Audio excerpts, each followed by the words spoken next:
Hi, and welcome to the show. Subscribe at kevinmd.com/podcast and get CME for this episode by clicking on the CME link in the show notes.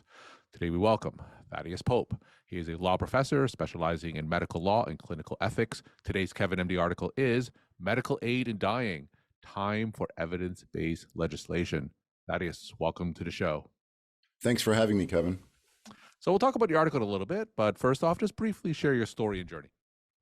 Yeah, so I'm a law professor, so I'm not a typical Kevin MD author or reader, listener, but I write largely for and to clinicians. And my main goal is to assure value concordant care, especially at the end of life. So, and what I mean by that is that patients get the care that they want, and also that they avoid the care that they don't want. So, for example, helping to assure that A, they complete advanced directives, B, that clinicians honor those advanced directives. So that's what I'm working on, is using the law as a tool to help assure value concordant care.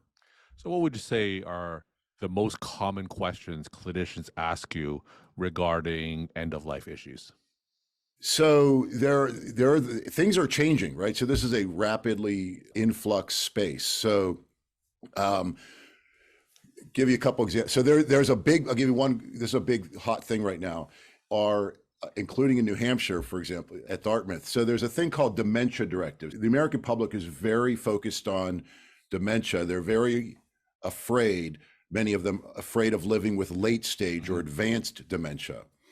And we now have, in addition to Dartmouth, 15 or 20 other organizations that have developed what are called dementia directives, a specialized advanced directive for dementia. And one of the things that it directs is the patient would say, when I get to a point where I don't recognize my friends or family, or I can't go to the bathroom, or whatever other condition they want to put in there, stop feeding me, right? Stop giving me food and fluid by mouth. And so a very common question I've been having a lot of meetings about lately is, are we allowed to honor that kind of advanced directive? Or, may we honor it? Must we honor it? So that's something that's, I guess, fresh on my mind, because that's been coming up a lot in the last few months. So in your role as a law professor, do you meet with medical institutions individually and consult, or do you talk to a broader clinician audience to address these issues? So there, I guess I would say it's a typical levels of interaction. So there's grand rounds, for a specific institution.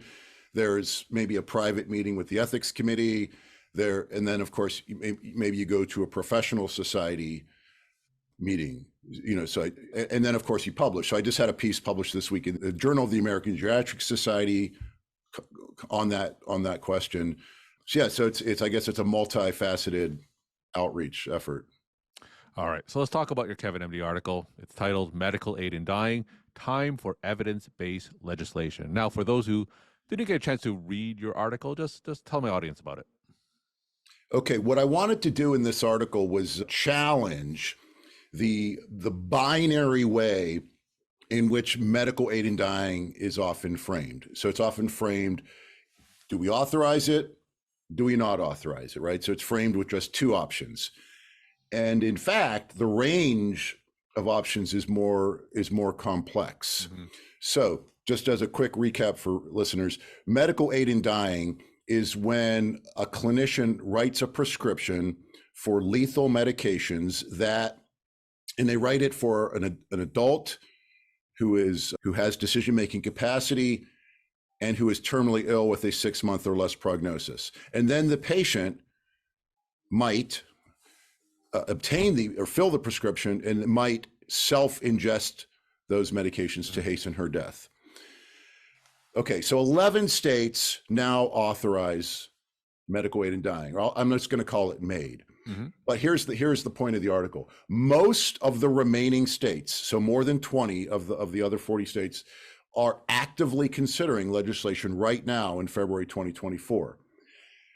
And what I was alarmed by is that many of those bills are a straight copy and paste of the original 1994 Oregon Death with Dignity Act, drafted more than 30 years ago. And the reason that's problematic is because in the last 3 decades, we've learned a lot.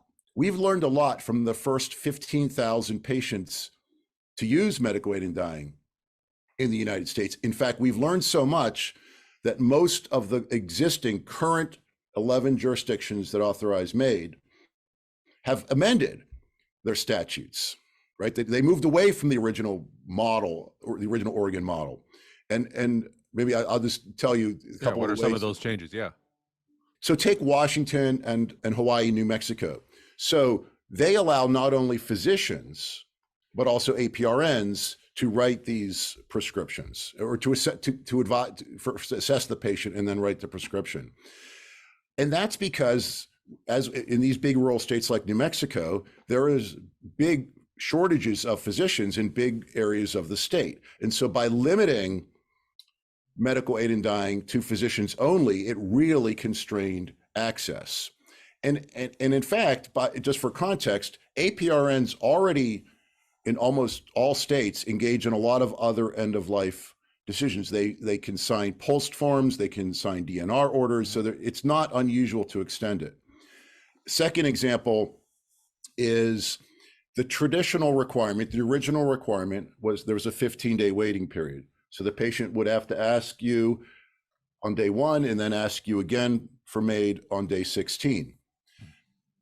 The problem is, since most patients didn't even start exploring MAID until very, very late in their illness trajectory, typically cancer, they couldn't wait 15 days. They're either going to lose capacity or die in the next 15 days. So now most states, most of the 11 states, have either shortened, eliminated, or permit waiver of that waiting period. So if the physician certifies, the patient's not going to last 15 days, then they're exempt from having to satisfy the 15-day waiting period. So those are just a couple ways, right, in which we've learned a lot, and we've moved and changed the criteria on which MAID is available. But a lot of the new states are still considering the old model. Mm-hmm.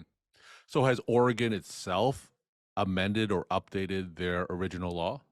Yeah, so even Oregon itself. So you think, okay, the original model is the first state in the United States. In fact, one of the first jurisdictions on earth was to authorize medical aid in dying was Oregon.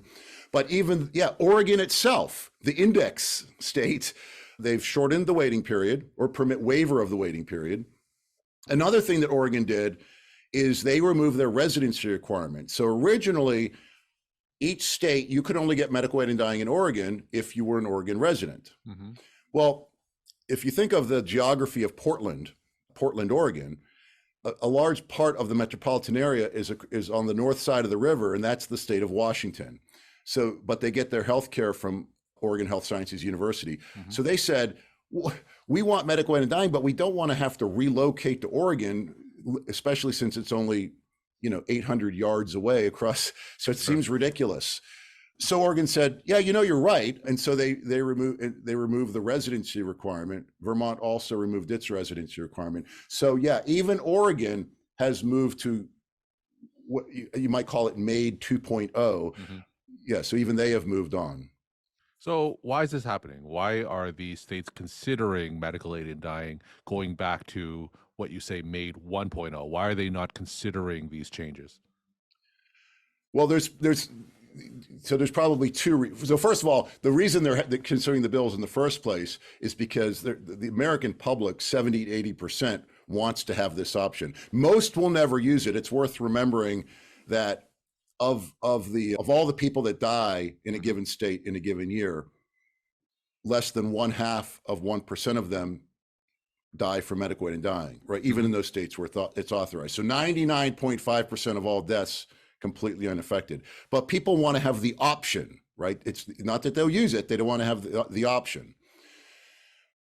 So that's why all those bills are out, including in New Hampshire. That's why all those bills are out there. Why are they sticking to the original model? Well, there's two reasons. One is political, right? So maybe there's somebody who said, I want to have this extra, I want to make it extra hard to get because it makes me feel more comfortable. So if it's a political compromise, fine, right? If we need to get Senator so-and-so's vote by throwing this thing in, We don't think it's right. We don't think it's evidence-based. We don't think it's good for access. We don't think it's even necessary for patient safety, but we'll throw it in because we need his vote. That's fine. What I'm a little bit more concerned about is that there hasn't been a careful investigation of the experience of the other states. And that's more what I was reacting to. Sure. So the states that currently have legislation, medical aid in dying legislation, are they pretty uniform in terms of all the amendments? So that's a great question. So that's kind of what's happening right now. For a long time, up until 2019, they were pretty uniform. And then for the last 4 years, things have really started moving apart, right? So along maybe four big, so there's do you have a residency requirement or do you not have a residency requirement? Do you allow APRNs to prescribe? Some states actually also allow PAs to prescribe. What is your waiting period? And then another big thing that is along which the states have become more variable is a transparency requirement. So every state makes this opt-in only. So if you're a clinician, you don't have to participate if you don't want to. In fact, if the whole entity could decide, if it's Catholic affiliated, for example, the entire entity could say, we're not going to participate, and none of our staff will either. But the new thing is, fine, we're not going to change the idea that you can assert a conscience-based objection. But what Colorado, California, and Washington have done is says, yeah, but you have to be transparent. So patients can make an informed decision about where they're going to get their health care, what hospice they're going to use. So no 3 states have a transparency requirement, the others don't yet. So answer to your question, more and more variability over the last 4 years. So in terms of the professional medical physician organizations, what in general are their stances to this issue? Well, that's all over the map. So a lot of the state, again, there's been a lot of flux here, right? So a lot of the state organizations have moved to either a neutral position or a support position, while historically, going back 20 years, they were all in an opposed position. A lot of national societies have moved to neutral, right? Which is we're just going to be neutral on it. So they used to be opposed. The AMA, and some of the bigger ones, still not super supportive, but a lot of the other organizations have at least moved to a neutral position. So after considering this, what is your proposed path forward? What do you suggest? My suggestion is, if you're going to authorize it, right, and you're going to make this option available to the terminally ill patients in your state, then make it accessible, right? So it's a sort of a false promise to legalize an option, mm-hmm. or to authorize an end-of-life option, but then authorize it on terms that make it, from a practical perspective, completely inaccessible to most of the patients that might be interested in using the option, right? So that was, I guess, where the article came from, mm-hmm. which is, if you're going to authorize it in a way that makes it reasonably and practically accessible. So the original MAID legislation, you're saying is certainly less accessible than the various changes and amendments to the original law. Right. So if it's only this type of licensee that can do it, mm-hmm. if it's this really long waiting period, if you have to be a resident of the state, and none, by the way, since that was the first bill on earth to be proposed, that wasn't evidence-based. So they were guessing like, oh, these would be important safeguards. So I think it's more relevant to use the models that have evolved based on experience than use a model that was sort of just a guess as to what might be necessary in terms of balancing access against patient safety. Because it's always a trade-off, right? We're always having to calibrate that balance between access and patient safety. But why not strike the calibration based on the experience from other states that have actually done it? Now, through your lens as a law professor, what do you think is the most likely outcome?